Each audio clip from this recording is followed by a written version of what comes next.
Afghanistan cricket board کا بھارتی stadium کے حوالے سے حیران کن یو ٹرن وجہ سامنے آ گئی۔ بھارتی میڈیا کے مطابق افغانستان کرکٹ بورڈ نے بھارتی بورڈ سے بہتر تعلقات کے لیے یو ٹرن لیا ہے۔ افغان بورڈ کے ایک آفیشل نے نوئیڈا کے وینیو کو سخت تنقید کا نشانہ بنایا تھا، تاہم اب افغانستان کرکٹ بورڈ کے وینیو کے حوالے سے دو متضاد بیانات سامنے آئے ہیں، جس میں مستقبل میں نوئیڈا کے انتخاب کو مسترد کرنے کو غلط قرار دیا اور بھارتی بورڈ کو دو وینیوز کے انکار کے الزامات بھی واپس لیے۔ بھارتی بورڈ کے ساتھ تعلقات خراب ہونے کے خدشے سے افغانستان بورڈ کو بیان تبدیل کرنا پڑا۔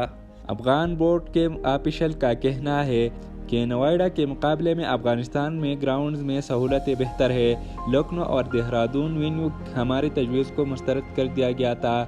ہمیں کہا گیا نوئیڈا کا وینیو دستیاب ہے۔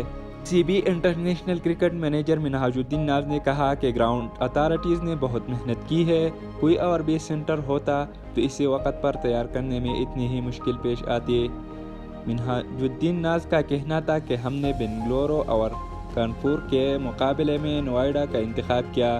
لاجسٹک کی وجہ سے ہمارے لیے یہ سینٹر اچھا تھا۔ واضح رہے کہ نیوزی لینڈ اور افغانستان کے درمیان واحد ٹیسٹ میچ میں آؤٹ فیلڈ گیلی ہونے کی وجہ سے نوئیڈا میں تینوں دن کھیل نہ ہو سکا، جبکہ نکاسی آب کی ناقص سہولتوں کی وجہ سے نوئیڈا سینٹر کو تنقید کا سامنا ہے۔